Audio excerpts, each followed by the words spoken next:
ធ្វើមកឆ្នាំនេះខិតខំយ៉ាងម៉េចក៏ដោយស្ដារបន្លាយឲ្យបានប្រជាពលរដ្ឋសប្បាយចិត្តឈប់លិចឲ្យកូនសិស្សពិសេសកូនសិស្សដែលជាតពាំងស្នងអស័យបងប្អូនប្រឡងឲ្យសប្បាយទាំងអស់គ្នានេះគេសិតភក់គេសិតភក់មើលឃើញភក់ចឹងឲ្យតែប្រជាពលរដ្ឋសប្បាយចិត្តធ្វើមិនកាយឲ្យបានទីទៅដល់គោលដៅធ្វើយ៉ាងម៉េចដែលខ្ញុំសូមអរគុណដែរថ្ងៃហ្នឹង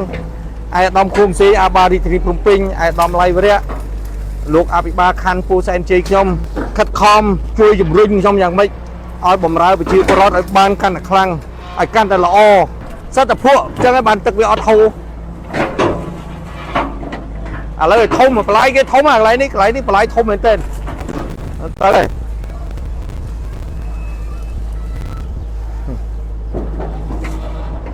ធ្វើមកឆ្នាំនេះខិតខំយ៉ាងម៉េចក៏ដោយស្ដារបន្លាយឲ្យបានប្រជាពលរដ្ឋសប្បាយចិត្តឲ្យកូនសិស្សពិសេសកូនសិស្សដែលជាតពាំងស្នងអស័យឲ្យកូនសិស្សតពាំងស្នងអស័យបងប្អូនប្រឡងឲ្យសប្បាយទាំងអស់គ្នាបងប្អូនអើយនេះគេសិតតែភក់គេសិតតែភក់មើលឃើញភក់ចឹងភក់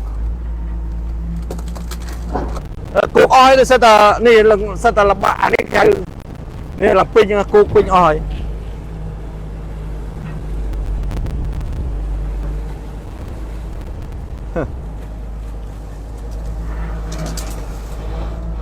ខ្ញុំឈ្មោះលឹមវិជ្ជរតដែលមកពីថ្នាក់1152ខ្ញុំអរគុណពូដែលបានមកជួយកាយលោកឲ្យសាលាដើម្បីឲ្យប្រមទឹកពីដើមស្រួលវិញឲ្យបងទៀត12បានប្រឡងឆ្នាំនឹងស្រួលជាងមុនលិចទឹកទៀតលិចនេះលិចច្រើនលិចទៅខាតរៀនទី12បាក់ប្រឡងគ្រូពេលខ្លះឆ្នាំនេះពូខំកាយឲ្យល្អអរគុណពូដែលជួយអរគុណច្រើនអូនតែខំរៀនណាបើពូខំរៀនមែនតើពូមានអីមានតែរៀនដៃ10ឲ្យអូនឯងជាប់ហើយមានឆ្លោះមួយគ្រូឯងបាទមានឆ្លោះអីអាឆ្លោះក៏សិស្សល្អគ្រូសិស្សល្អគេឲ្យឆ្លោះមួយគ្រូឯងអាពុកម្ដាយទី2យើងយល់ទេខុសត្រូវអីកុំល្ងាចនេះល្ងាចថ្ងៃទី29ជាដំបូងខ្ញុំសូមអរគុណទៅដល់អាដាមឃុំសេអាបារីធានីភ្នំពេញដែលតែងតែផ្ដល់គំនិតអប់រំឲ្យខ្ញុំហើយដែលបានអប់រំហើយដល់ដំបូងមានហើយជួយឧបត្ថម្ភប្រេងឲ្យពួកយើងខ្ញុំទៀតហើយទន្ទឹមគ្នានេះក៏ខ្ញុំសូមអរគុណទៅដល់អាយដាមឆៃវរៈហើយនៅលោកអភិបាលខណ្ឌពោធិ៍សែនជ័យខ្ញុំពិសេសអាយដាមលោកសកញ្ញរិទ្ធតែងតែយកចិត្តទុកដាក់ជាមួយខ្ញុំនៅក្នុងការស្ដារបន្លាយស្ដាយនេះហើយទន្ទឹមគ្នានេះក៏ខ្ញុំសូមអរគុណទៅដល់ប្រជាពលរដ្ឋរបស់ខ្ញុំដែលតែងតែផ្ដល់ភាពល្អភាពអាក្រក់តែងតែផ្ដល់នៅខមមិនឲ្យខ្ញុំមានអីទេមានតែមេរៀនដៃ10ខ្ញុំតែងតែថាចុះទឹកវាស្ទឹកហើយភក់ហើយខ្ញុំដាក់នៅក្នុងបេះដូងរបស់ខ្ញុំយកតែអំពើល្អទេខ្ញុំអត់ចង់មានគំនិតយ៉ាងណាយ៉ាងណីទេហើយខ្ញុំកាយបន្លាយនេះកាយទិសដៅរបស់ខ្ញុំធ្វើមិនដោយអាយដាមឃុំសេអាបារីធានីភ្នំពេញលោកកាយឲ្យធំហើយឲ្យជ្រៅហើយឲ្យដល់គោលដៅខ្ញុំសូមថាធ្វើយ៉ាងម៉េចឲ្យកាយបន្លាយទៅឈប់លិច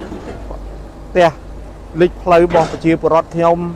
ហើយធ្វើម៉េចឲ្យបានបន្លាយនេះបានធំទលាយឲ្យទឹកហូរឈប់ឲ្យពិបាកនៃពេលភាសាទៀតខ្ញុំខ្លាចតែព្រួយបារម្ភតែប៉ុណ្្នឹងឯងព្រួយបារម្ភទិសដៅរបស់ខ្ញុំនោះគឺសំខាន់ជាងគេគឺការធ្វើម៉េចឲ្យបន្លាយកាយដល់ទីចុងបញ្ចប់ដើម្បីឲ្យទឹកហ្នឹងវាហូរព្រោះឥឡូវវាកលហើយវាគឿងមកឥឡូវបងប្អូនវាចង់បងប្អូននេះវាធ្លាប់លិចសាលាចពូវ័នអញ្ចឹងគ្នាចេញលេងមកមើលលិចយូរអូនពូមកទៀតហ៎ពូថ្លាន់ទៀតហ៎គេថាឲ្យតែឃើញពូថ្លាន់ទៅកន្លែងណាបានសេចក្តីសុខគេទៅតែឃើញឲ្យតែឃើញពូថ្លាន់ពូអីហ្នឹងសេចក្តីសុខអញ្ចឹងកូនសិស្សនៅកន្លែងនេះមានសេចក្តីសុខហើយប្រឡងជាប់ទាំងអស់គ្នាទៀតឲ្យកូនសិស្សប្រឡងឲ្យជាប់ទាំងអស់គ្នា